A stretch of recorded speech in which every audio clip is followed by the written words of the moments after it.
a columnist on different publications. Law, Ethics and the Media, published by LexisNexis, is his latest book in English. Dr. Sebastian Paul has been a familiar face in Kerala for the past several decades as a teacher, writer, biographer, lawyer, journalist, columnist, activist, people's representative, and a social and political commentator.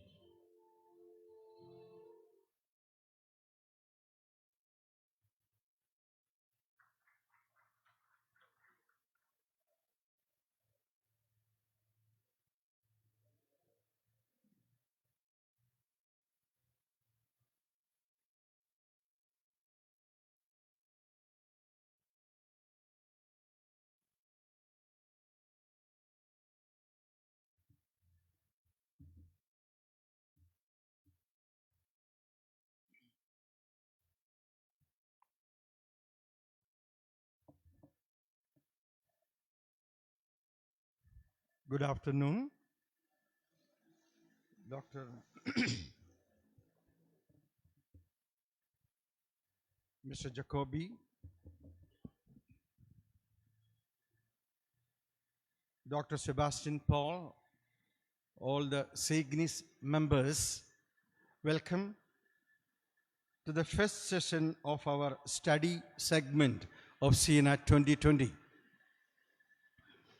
After a sumptuous crab dinner, it will be very heavy perhaps for many of us to be in time here, but it is encouraging to see that most of the members have already occupied their seats in time.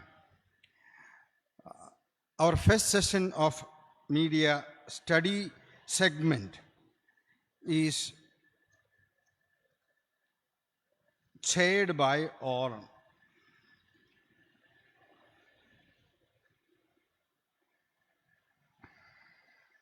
moderated by Mr. Jacoby.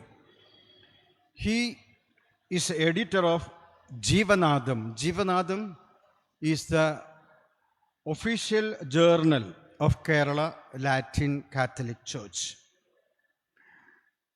Perhaps his expertise is in giving training for media aspirants, media students. He is a great media trainer and keeps the voice of the church clear and effectively shared among the faithful through this publication, Jeevanaadam. The keynote presenter of today's topic is Mr. Sebastian Paul. As you just noticed his caricature on the screen, Mr. Sebastian Paul is also a personal friend for me, as I used to be the director of Chetana, Trichur. He used to come there and give lectures and classes. Sebastian Paul is ex-MP of Ernakulam.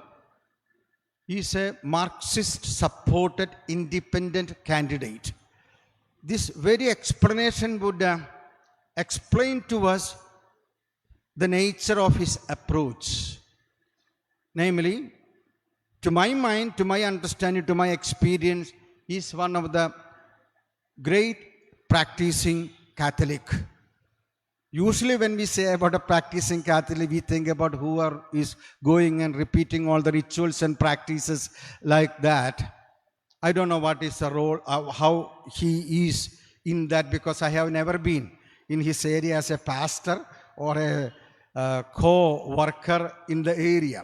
But one thing, on ideologies, he never makes any concession. He never budges, even to his party. So he had to face a lot of difficulties, because coming on to the ideological thinking, ideological decisions, he is very strong. And he never succumbs to any kind of pressure in that situation. More than a party politician, he is a political practitioner, practicing truth, practicing justice. He is a lawyer, as you said, in the High Court, and he never gives in to any kind of pressure. A real faithful in the person of Jesus Christ as I listened to him and interacted with him. While I was working in NISCOT as a Dean of Studies, I remember the way he helped our students to visit the Parliament together with Lonappan Nambadan, the other Marxist independent PMP. They were the best people for us to give the help for all the students to attend the Parliament session in beauty and its elegance. How I was taken up by his person was through his weekly media analysis. I think the name was Maadhyama Vicharam.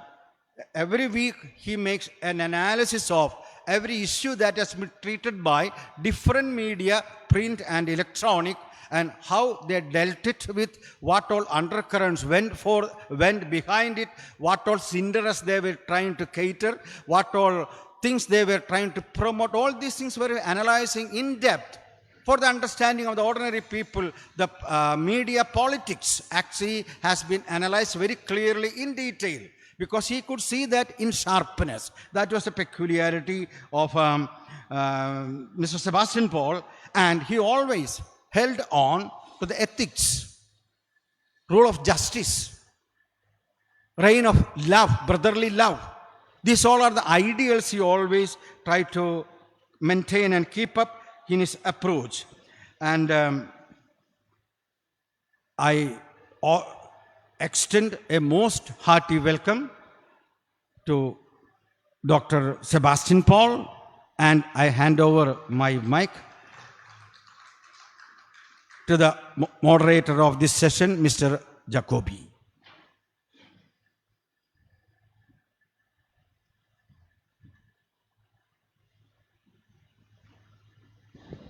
Hello, good afternoon. Good afternoon, Your Excellency. Good afternoon. So, this is a siesta time, and I just want to add one small sentence perhaps about Dr. Sebastian Paul. Even before he became a fellow traveler with the leftists, he was a great, young, vibrant journalist in Cochin. He actually revived, or he was the editor of Satyanadam, isn't it? When Satyanadam was about 144 years ago, a Malayalam journal which was launched from a village very close to Cochin, from Kunamav, by the Carmelites. It was the first professional Malayalam day, it used to be a kind of fortnightly. And somehow, this was the first Malayalam journal or Malayalam newspaper which survived a century,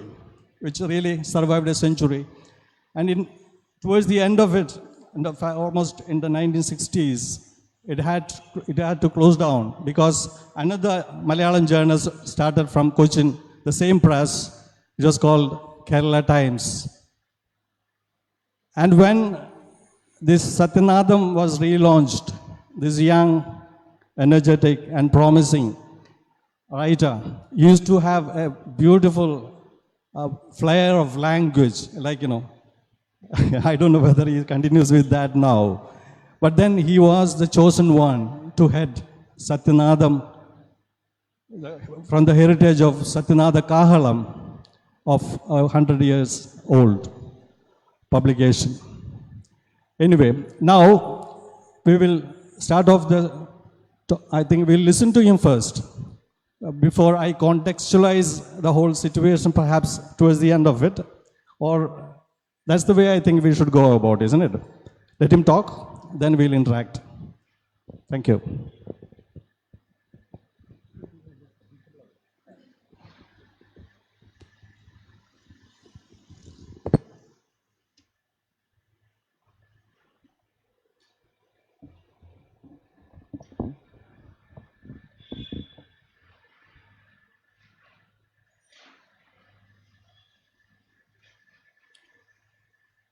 dear moderator, and dear participants of SINA 2020.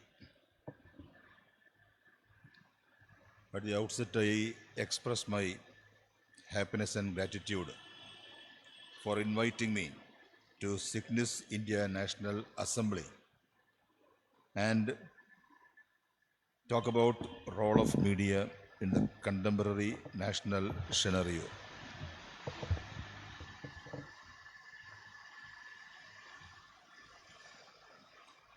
I am very grateful for all the good things talked about me in this venue.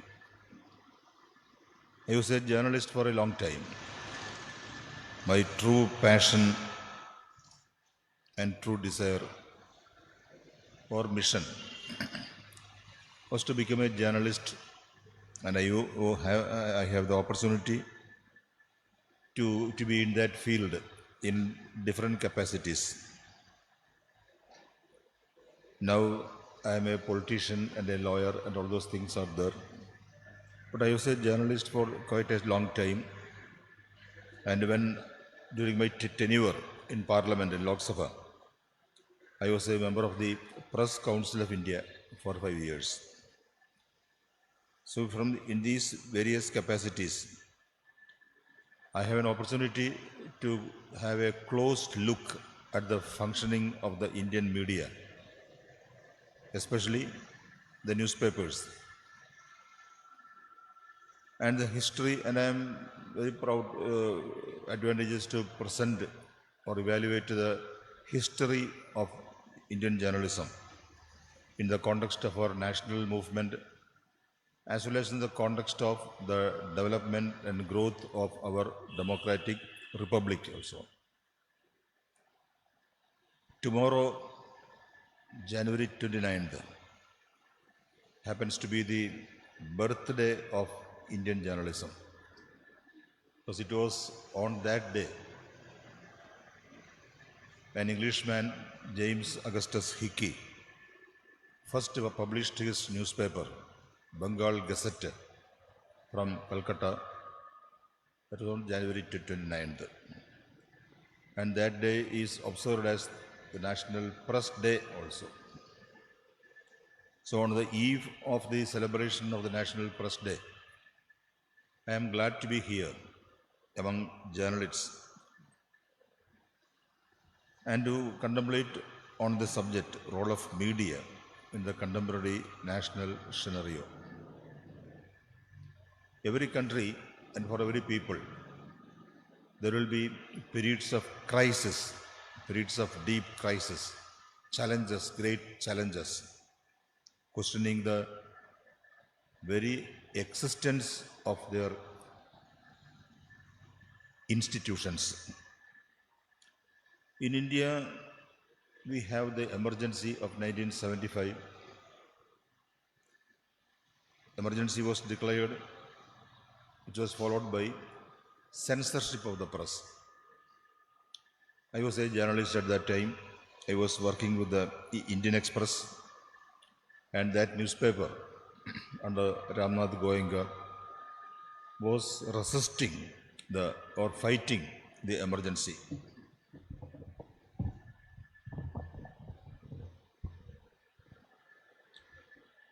So as a journalist working in that newspaper at that time,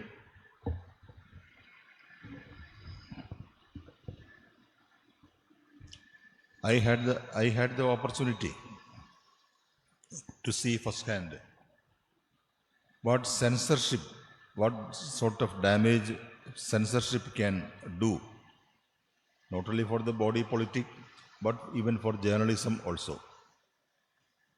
Independent journalism, fearless journalism was not possible in such a context. And I had also the opportunity to witness and examine how newspapers were responding to such a situation. When an emergency came, when censorship was imposed, how the newspapers reacted to that situation. We know the famous words of L.K. Advani after the lifting of emergency. that journalists at that time were crawling when they were just asked to kneel down. So that is the general attitude of the journalists or the media people. And now we have another such a situation prevailing in the country where the people are on the streets challenging the government and asking for the preservation of our constitution. Constitution means the constitution and all the rights emanating from that constitution. So as far as I am concerned, I have a feeling that the 1975 situation is repeating itself in India in 2020. And it is also interesting to note, or interesting to compare the behavior of the media at that time and the behavior of the media this time. Behavior of the media at that time means even the term media was not in existence at that time. Because in 1975, there were only newspapers, printed newspapers, and we were using the word press only. Press conference, press meet, and the word media. It emerged only subsequently. So during emergency, there were only printed newspapers, and it was easy to subjugate them. But now the media means varied types of media, not only printed newspapers, but television, radio, even private radio, and above all, new media based on internet. So it is in this context we have to examine what role our media is playing in the contemporary national scenario. The contemporary national scenario means it is a very stormy situation, not an ordinary situation. Ever after the BJP government came to power 6 years ago, the nation is witnessing unprecedented situations. There is no declared emergency now. They can even declare an emergency, but there is no emergency is declared as in 1975 now. But the situation is that without any compulsion, without any coercion, every journalist and media owner in India, especially in Delhi, the national media, the so-called national media, they know how to react. They know what can be written and what cannot be written. That is the situation now. Some sort of fear. Fear is a very small word, F-E-A-R, fear. Our media is working in an atmosphere of fear. Unknown fear. What is the reason? We don't know, but unknown fear. And we cannot single out any independent, courageous media institution or journalist or media man from this crowd. But comparing to this, there is a glorious past for the Indian media. In 1950, we have just celebrated the 70th year of our republic. At that time, and when the 1950, the first general election was held in 1952, the opposition in parliament was very nominal or minimal. Though the communist leader A.K. Gopalan was accepted as the leader of the opposition by then Prime Minister Jawaharlal Nehru, he was not qualified, he was not technically qualified to be a leader of the opposition in parliament. But Nehru used to hear Gopalan, and Nehru used to give the status of an opposition leader to Gopalan. So in that situation, in the nascent years or nascent phase of our parliamentary system, when there was no effective opposition. It was the newspapers and great editors who used to play the role of the opposition in our democratic system. There were great editors like Pothan Joseph, Frank Morris, Chalapati Rao, also all sorts of people were there. Great newspapers were there. So their contribution in nurturing the nascent democracy, it is not a small thing. But the second stage came, as I said, during emergency of 1975, when all these newspapers failed to do their job, failed to do what was expected from them. Now the another phase, that is the era of BJP. The entire country is in turmoil and the people are agitated and the people without any formal leadership. It is also a curious thing. Whenever there is a popular uprising, there would be a leader. During Quit India movement, there was Mahatma Gandhi. When the people or the students of Gujarat were up in arms against the government in 1974, 1975, there was Jayaprakash Narayan with his total revolution to lead the students, agitators. Even during this agitation for the formulation of Lokpal or fight against corruption led by Arvind Kejriwal, there was Anna Hazare. But now, when the people are on warpath,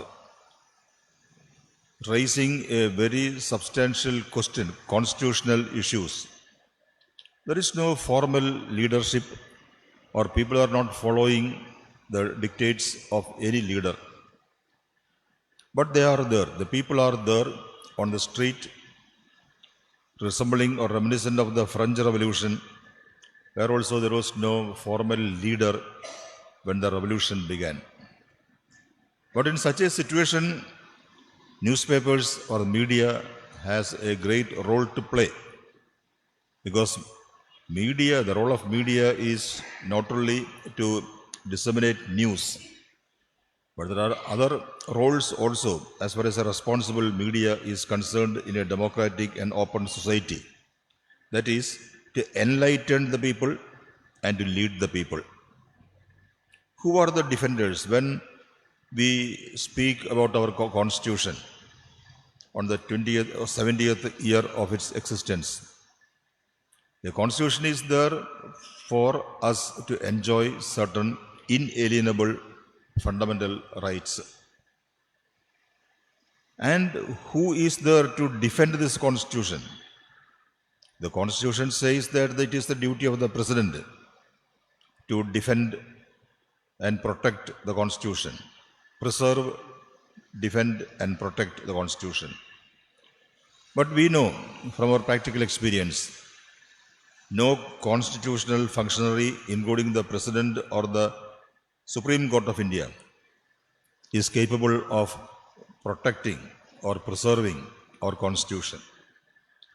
But we have to protect it, because we are the authors of the constitution, we are the creators of the constitution. It is in our name the constitution is adopted. That is why the constitution begins with the words, that memorable 5 words, we the people of India.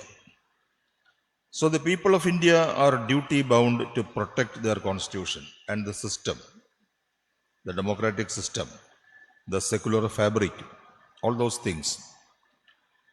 When in the absence of any political party or national leader to lead them, it must be the duty of the media to have that leader, to acquire that leadership role.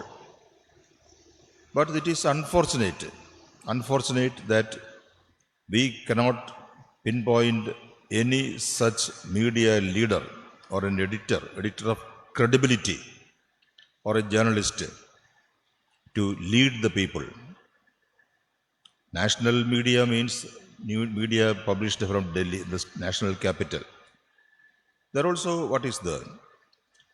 Without declaring any sort of official, emergency or imposing censorship, all are under a cloud, under an atmosphere of fear, and they are not willing to hurt the government. They are not willing to hurt those in power. If anybody does so, they have got some examples also. For example, the Hindu. The Hindu is a great newspaper which tries to protect the rights of the people, a very liberal newspaper. And they have the unique opportunity to expose two scandals, one Bofors at the time of Rajiv Gandhi and Rafale at the time of Narendra Modi, during a span of 40 years. Now what happens to Hindu? Hindu is a newspaper or an institution which cannot be easily stamped down by the authorities. But the union government has stopped all advertisements to that newspaper without assigning any reason. That is one way for harassing a newspaper, a media organization, and keep them under the control of the authorities, government. The other thing is NDTV, Pranoy Roy. He is also persecuted, rightly or wrongly, we don't know, on various allegations of economic offenses, and that is the situation faced by NDTV. And what about the other things? All other channels, newspapers, television channels, all are toeing the line of the government. Even the social media is greatly invaded by thousands of cyber warriors employed and deputed by the Sangha Parivar or the BJP. It is in such a situation, when the nation is in turmoil and the people are eagerly waiting for a leadership to lead them, to guide them, the media is, as we have compelled or forced to accuse that the media has failed to do their duty in such a situation. It is in such difficult situations the true mettle of a media organization should be exposed. So we are, unfortunately, we are disappointed by the performance of our media. Media may be reporting all those things. Even the day before yesterday's People's Chain, Mahasrankhala, all those things, because they has got some news value, the media may be covering all those things. But apart from that, what is the stand taken by a newspaper or another media organization as far as such a situation is concerned? When we fear or when we apprehend that our secular fabric is under threat, or when our constitution itself is under threat, or when our republic, the existence of our republic is under threat, where is our media? Are they discharging their duties? Or can we rely on our media in such a situation? These are all pertinent questions. We have to find an answer now at this stage.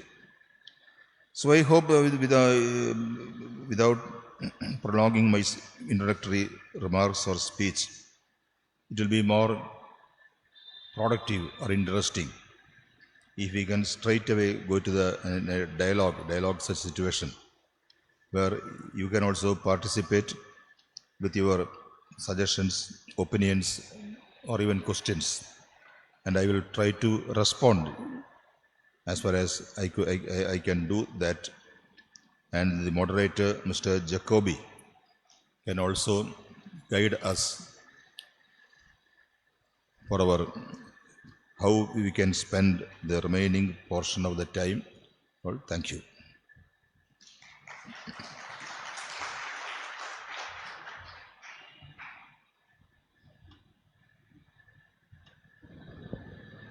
Thank you, Dr. Sebastian Paul, for that interesting talk. Shall we start off questions, or should I contextualize this subject again in the Kerala context, perhaps a little, briefly? Can I? You see, for instance, in Kerala, the Kerala Church, Kerala Catholic Church, seems to be divided on this issue of Citizenship Amendment Act. We have the Syro-Malabar Church, the Synod of the Major Archiepiscopal Synod of Syro-Malabar Church, coming out about their apprehensions on love jihad.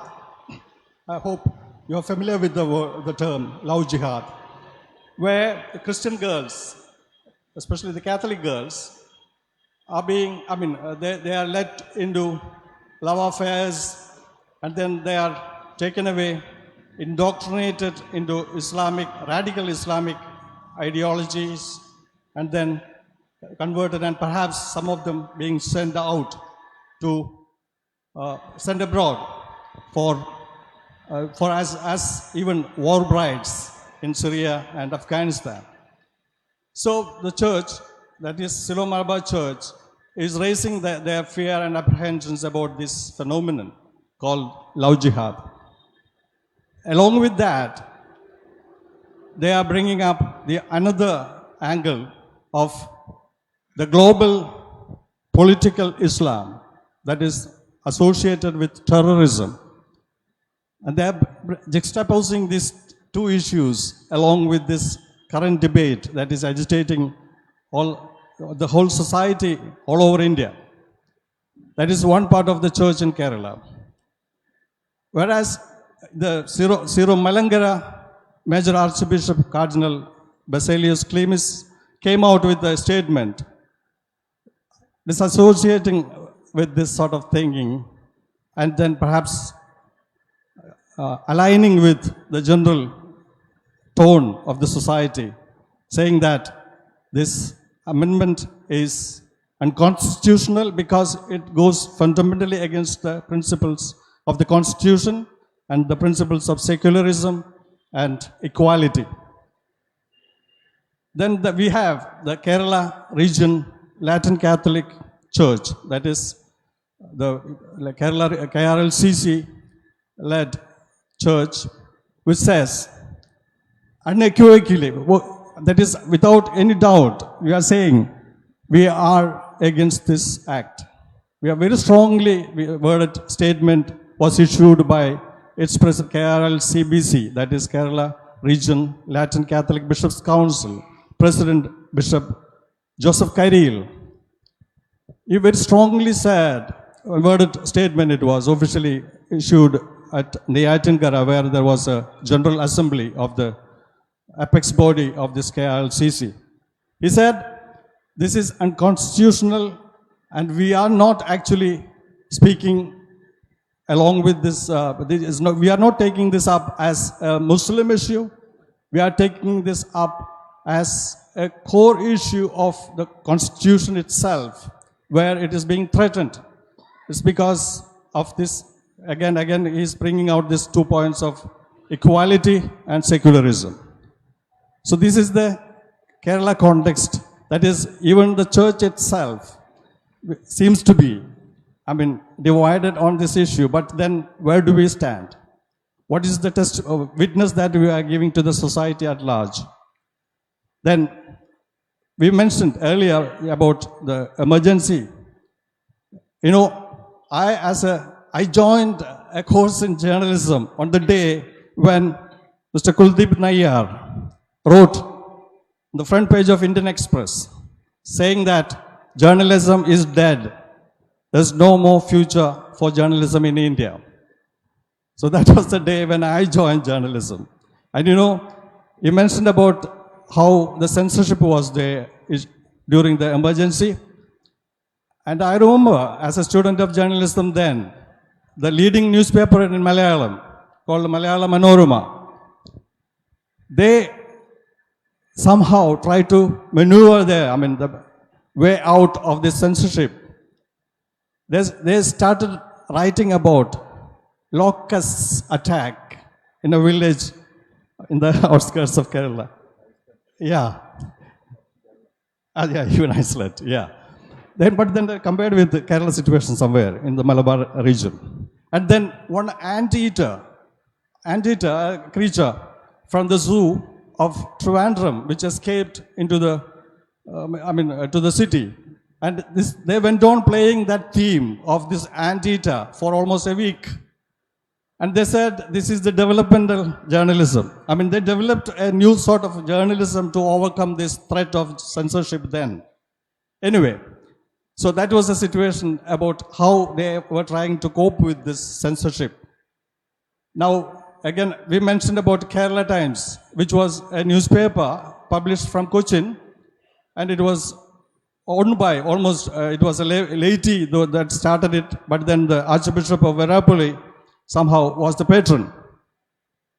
And this Kerala Times was one of the two new Malayalam newspapers that left their editorial column blank when this emergency was declared.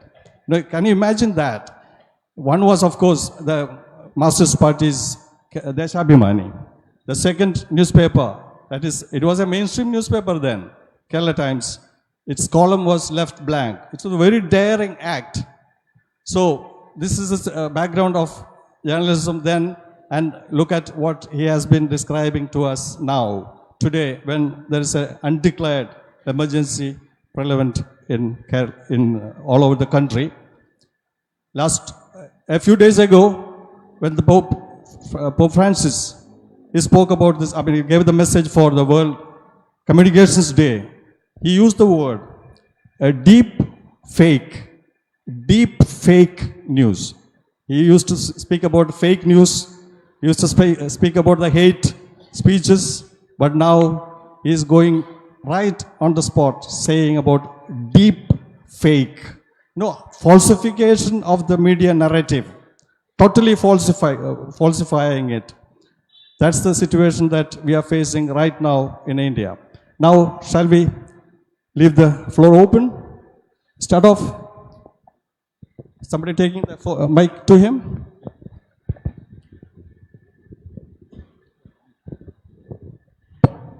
Sir, my name is Verghese Joseph and I run Indian Catholic Matters.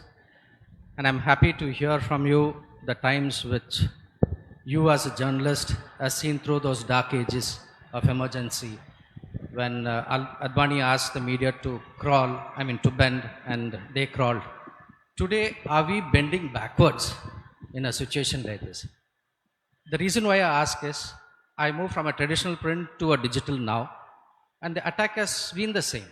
I've been pilloried for the articles that I carry online, and I see no end, or rather I see no direction. What do you think is future for people like me who's independently running digital media, and I see no future. In fact, my family is scared.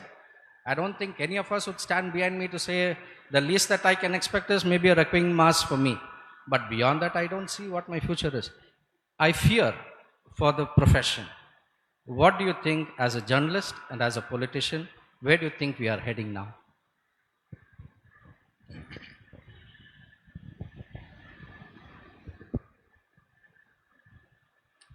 When the emergency was declared in 1975 and censorship was imposed, everything was under total control of the government.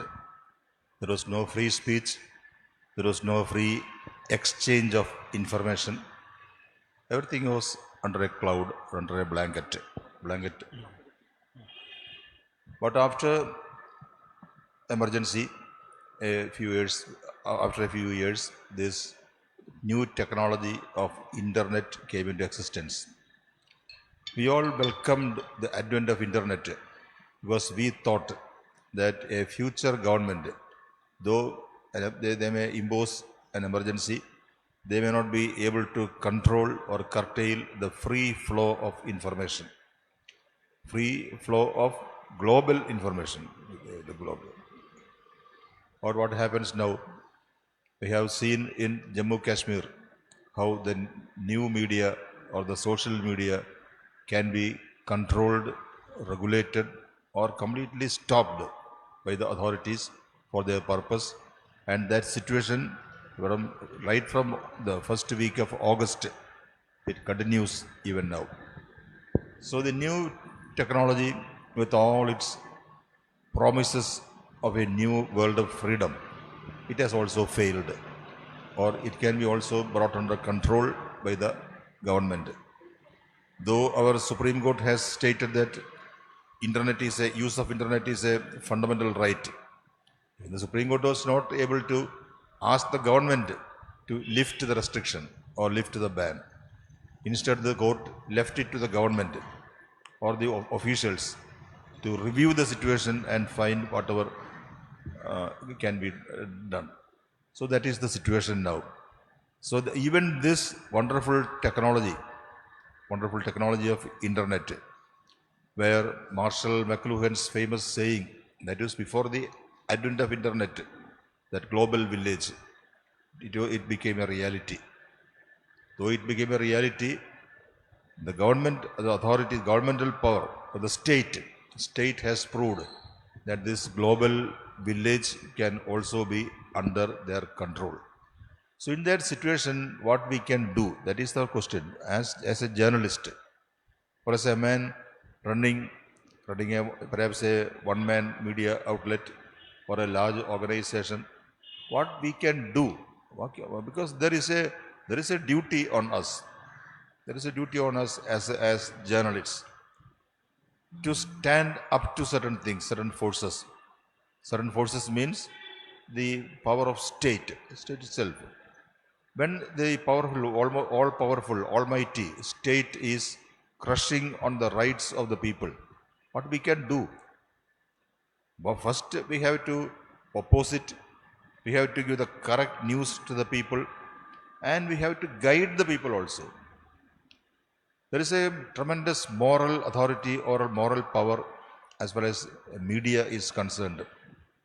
That moral power depends on the courage, the extent of courage shown by us. So it is in this context we are contemplating what we can do now. That is the position. As I said earlier, fear is the word. When Bob Woodward of that Watergate fame, he wrote a book on the Trump's America. The title given to that book is Fear. The same situation is in India also, fear. All are fearing the government, all are fearing the state, all are fearing the big brother, the Orwellian sense. So it is in this context, as far as responsible journalists from throughout India, you have assembled here, we have to jointly think about what we can do or what shall be our response in such a situation. Hello. Yeah. I'm Father Richard D'Souza. As you said about journalism, I've got 3 vicious circles which you see. I think we need to find out the answer. Vicious circle. One is we have journalism. Journalism depends on money.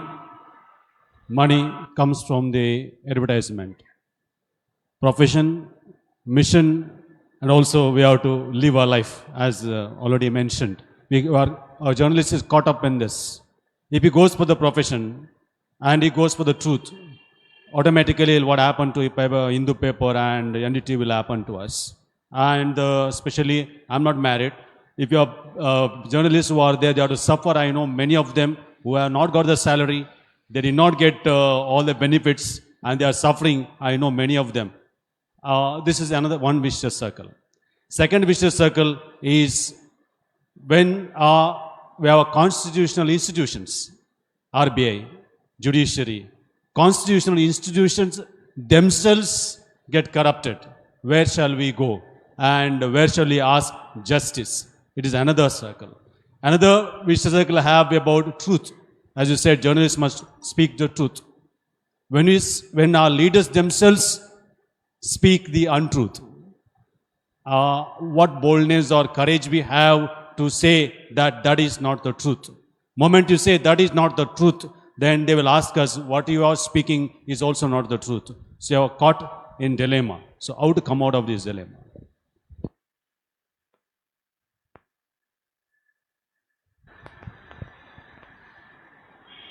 You used the two words. One is vicious circle and the other is dilemma.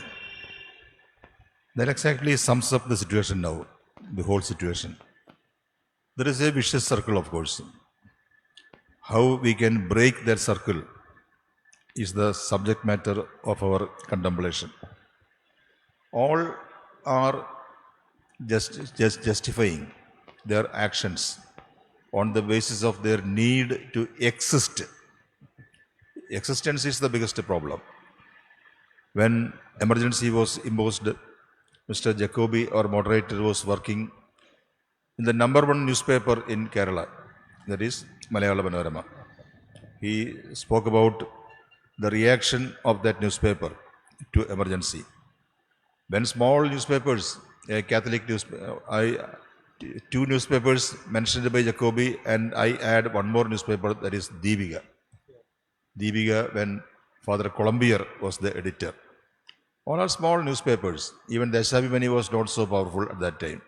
Kerala Times was a very small newspaper. Deepiga also, despite its old age and tradition, it is also a small newspaper.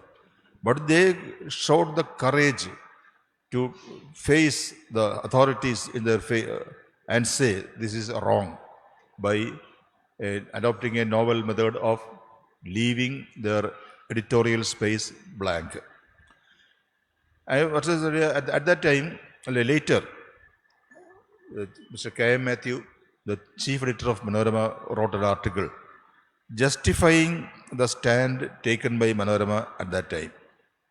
He justified it by saying that they were seriously contemplating about opposing the emergency, but there was a strong opinion that there were 1,000 or 2,000 employees employed by Manorama, and if something happens in the newspaper, what will happen to those families, those 2,000 families?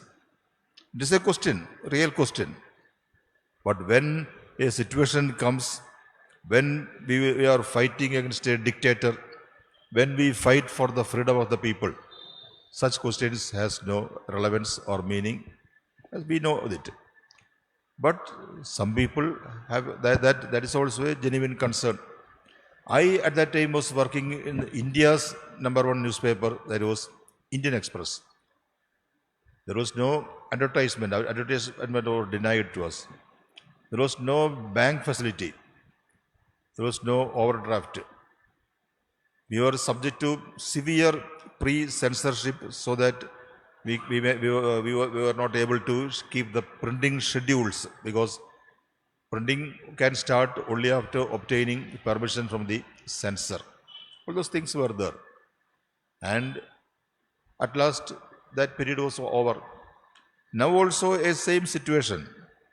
Of course, I admit that there are consequences for not only for the media, but even for honest individuals who are willing to stand upright, and like that our prophet Nathan to raise a finger, index finger to the authority. That is a difficult situation. But throughout history, there are people we know who took that difficult and painful decision, and they are known as martyrs of freedom, martyrs of every human values. That is the situation now. When you speak about truth, we don't know what is the truth. Like Justin Pilate, who asked during the trial of Jesus, what is truth? And the Bible says he did not wait for an answer. So he was wise enough not to wait for an answer. That is the situation now. What is truth, we don't know. Now they say that you have already crossed the age of truth, and now you are in the post-truth era. We don't know what is this. And now what are all we are hearing about? Fake news, all those things. everything is falsehood. So we are living in a world of falsehood and pretensions. And the media means the great medias, the powerful medias. Powerful media means world's number one newspaper, daily newspaper. It is an Indian newspaper, Times of India. And that was the media organization which was accused of fake news, all those things, all those obnoxious things in journalism. So that is the age in which we are living. That is why when everyone is failing us, all the constitutional institutions are failing us, the political parties are failing us, the media also are failing us. In such a situation, there is some hope is there. As our moderator has mentioned, the Catholic Church in Kerala, the stand taken by the Catholic Church in Kerala regarding this Citizenship Amendment Act. It is a wonderful act of courage, wonderful act of conviction. As a true Christian church or Christian organization, our bishops took a stand, and even this Sunday, yesterday, pastoral letters were read in all our churches condemning this obnoxious legislation and calling upon the faithful, the people, to uphold constitutional values and constitutional morality. It was a great thing. It was a great, wonderful thing, wonderful experience. So, though an overall atmosphere of fear and despair is enveloping us, we saw some ray of hope also simmering through this darkness. Good afternoon, sir. My name is Dr. Maggi. I come from Chennai. My heartfelt congratulations to you, Doctor. You spoke from your heart. My question in two parts. Number one, you said media has social responsibility to enlighten and lead the people. At the same time, you told there is some kind of unknown fear. My question is it due to political forces or economic forces or apathy on the part of the people or ignorance, or our educational and religious institution miserably failed in giving proper education to the people to participate in media activities, etc. The second part is, as far as I am concerned, what I gather from you is there are two hopes. Number one, the social media. Number two, the young people. Okay, we have to take the young people on board to forcefully raise questions, criticize, evaluate all the injustice around the place. How we can engage our young people with the help of the educational institution that we have, and also enormous amount of communication organization. Directors are there. We have a YouTube channel, we have television studios, we have sound studios, we have courses, short courses, long-term courses. How we can take young people on board to give them proper education, to raise above their level, to question the authorities and the injustice prevailing in this country, to make them sincere, honest, objective journalists for the future.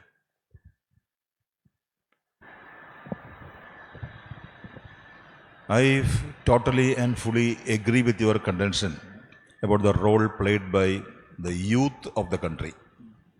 We have to give a big salute to the courageous youth of this country.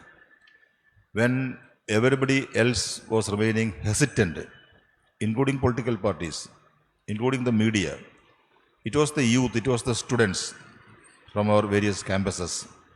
They were raising slogans.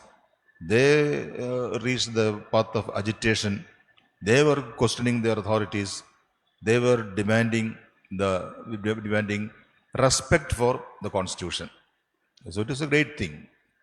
We have all sorts of complaints about our youth. They are irresponsible. They are not reading newspapers. They are reading only WhatsApp messages. They are in fact enrolled in WhatsApp University. All those things are there. But when a crucial time came, it was they who rose to the occasion and showed the other people, showed the country the way. So they will continue, and we have not only great respect, but we have great hope also as far as these youngsters are concerned. Regarding your first question, we have to consider this question in the reality of today. When Mahatma Gandhi was leading the national struggle for independence, he was having a newspaper of his own, Young India. You know the circulation of that newspaper. Maximum circulation at any time was 6,000 copies. It was a tabloid-sized newspaper, only a handful of pages. There was no journalist, no staff. Mahatma Ji will write and it will be printed and published. No advertisement. Mahatma Ji refused to accept advertisement for his newspaper on the ground that such advertisements would influence the policy of the newspaper. That was Gandhian type of journalism, media work. That was in our pre-independence era. Now nobody can publish or make a newspaper or even a single-handedly done this internet-based website or web portal. That is not possible. Substantial investment is needed in real money for having or for conducting a media outlet. And it is the advertisers who are supporting this. When we buy a newspaper for ₹7, and if there is no advertisement, we will have to pay for the same newspaper at least 70 rupees. So that is a big subsidy given by the advertisers. Advertisers are giving money not for charity. They will demand their due from the media. They want to have some promotions to protect or allow their business interests. All those things are there. So it is in this context we are speaking about corporatization of media. Even without corporatization, media is heavily depending on the corporates for their existence, very existence. It is in this context we are speaking about media ethics, media integrity, media independence, all those things we are speaking. This is the real situation. I don't know what can be or what should be the redeeming factor, but we have to find out something. Not all newspapers will be bold enough to face the governmental action which may threaten their real existence. All media organizations want to remain alive, want to thrive, want to make profit, and to spend anything for their salary for their employees, all those things. So this is a real issue. When we are talking about all these, the other things, other noble things, this is an issue which is agitating our minds also.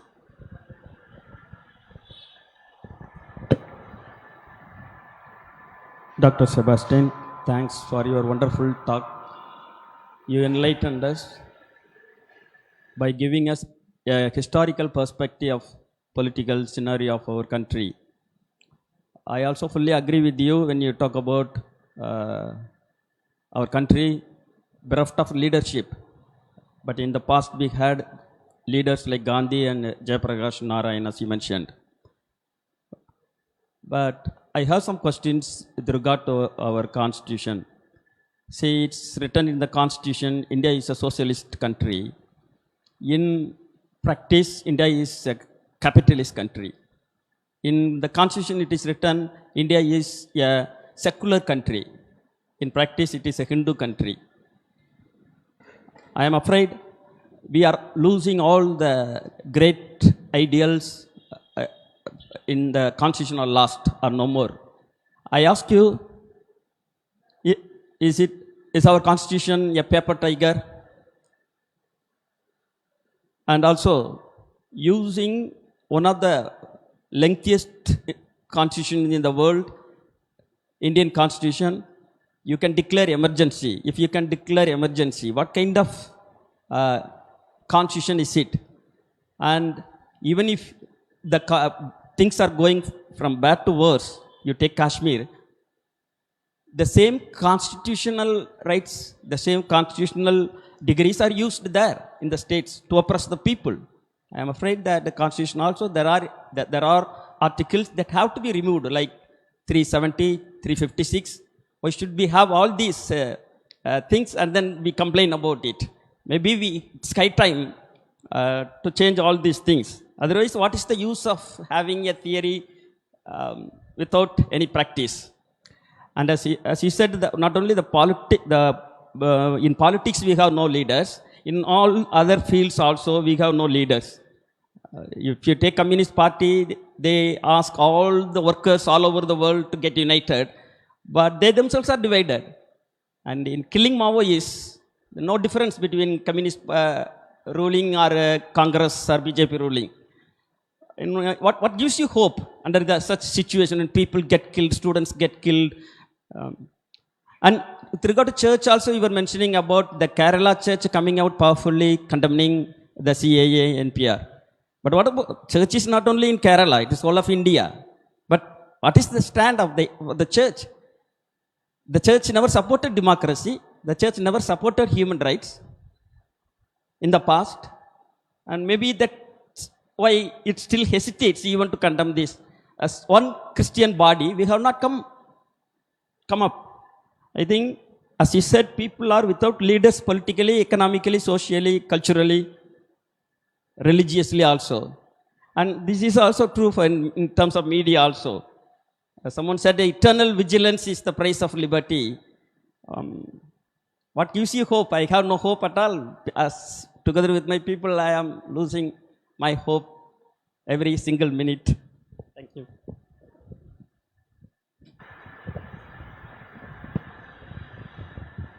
Every time we are banking on our constitution to protect our freedom and other rights. But the constitution itself is full of contradictions. As you said, or as we all know, there is Article 19(1)(a), which guarantees freedom of speech and expression. There is no particular mention about press freedom or media freedom in our constitution. But in the constitution written in 1791, the Bill of Rights, in the US Constitution, they incorporated specifically press freedom. The Congress shall not make a law abridging freedom of the press. But we don't have. But this Article 19(1)(a) itself is a great right, freedom of speech and expression. But immediately thereafter, Article 19(2) says that the reasonable restrictions can be imposed on this freedom. So that is why there are some sort of, it may seem, prima facie, there are contradictions. Likewise, there is Article 356. 356 will negate the center-state relations or federalism in the country. What sort of federalism is there when the central government is sending their man as governor to a state, and that man sends a report to the center, and on the basis of that report, the state government can be dismissed. All these things are permissible under Article 356. So there are several sorts of seemingly contradictory things are there. But we have to remember one thing. After the adoption of the Constitution, Dr. B.R. Ambedkar said one thing. Howsoever noble this Constitution may be, it will become noble only when it is handled by noble people or good people. Howsoever bad this Constitution may be, that Constitution will not become bad if it is manned by or operated by good people. So everything depends on the quality of the people. Quality of the people who are called upon to do certain things under this Constitution. If the people are bad, the constitution will also become bad. If the people are good, the constitution also will become good. That is the situation, that is the reality. So it is in this context, of human frailty, the true human nature, all those things, we have to take it into account when we say that our constitution failed, or when we say our constitution needs protection, or when we say that our constitution requires some sort of change itself.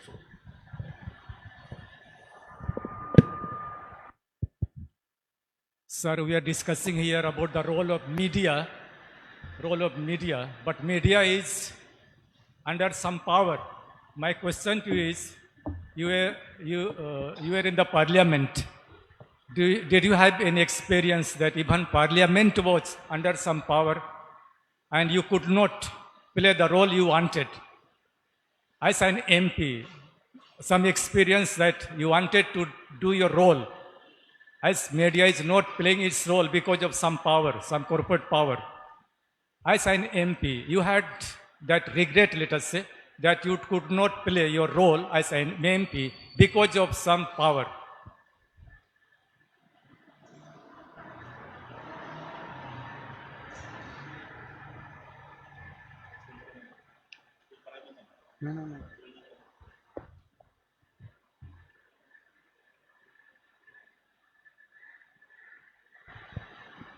Excuse me, can you repeat that question part? What is the question? My direct question is, since you were in the parliament, is parliament itself under some power, some threat? As an MP, did you have some kind of experience where you wanted to play your role? Here we are speaking, media is failing its role. As an MP, did you feel that you also failed, let us say, directly? I'm asking. The difficulty is that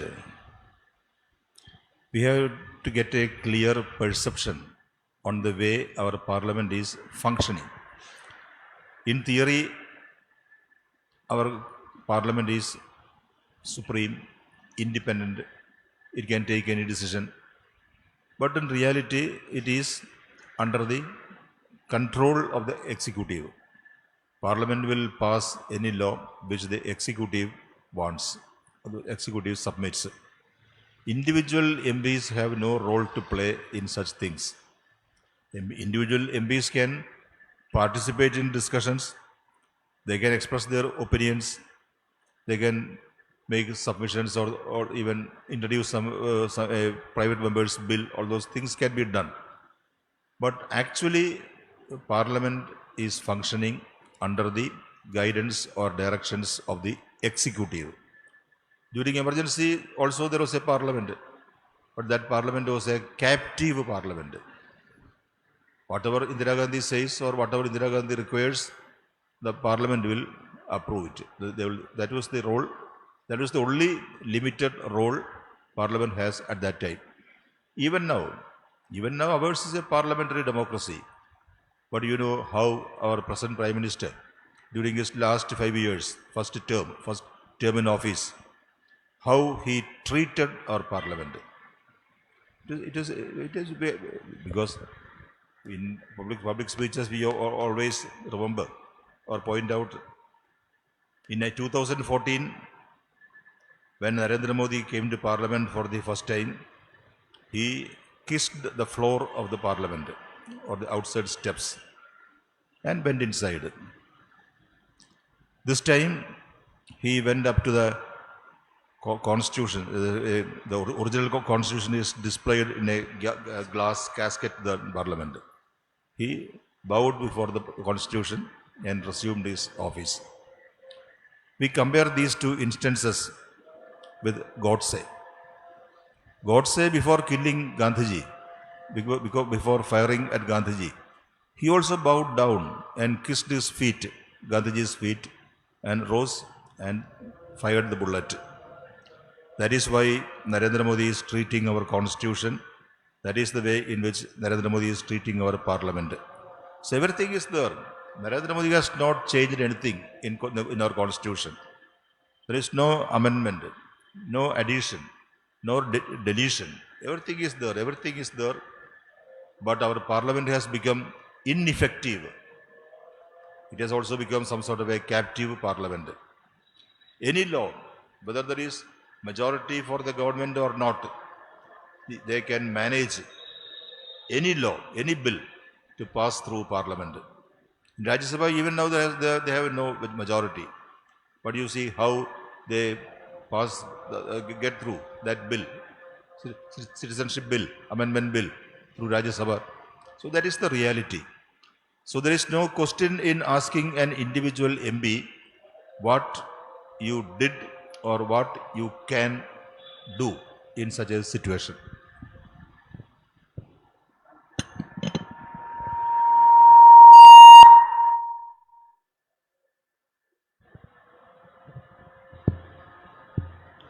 And that brings the close of this particular session of study on the role of media in the contemporary national scenario. Very calm, but at the same time, very deep analysis of the issue has been taken place, animated and highlighted by Dr. Sebastian Paul and moderated and softened by Mr. Jacoby. As an expression of our appreciation, let us give a round of big applause for the good session that we could listen to. Another expression of our appreciation for the presenter and the moderator, may I invite our chairman, Bishop Salvatore Lobo. Please come forward and give the honor of giving the memento to Dr. Sebastian Paul as the presenter of today. And to Mr. Jacoby, the moderator of the session. I think we could conclude the session sharp at 4 o'clock. We can have the tea now, you see. Now we will have the tea break at 4 o'clock and come back for the second session led by 5 o'clock. 5 o'clock, for the second session led by Justice Kurian Joseph. So we shall go for tea break.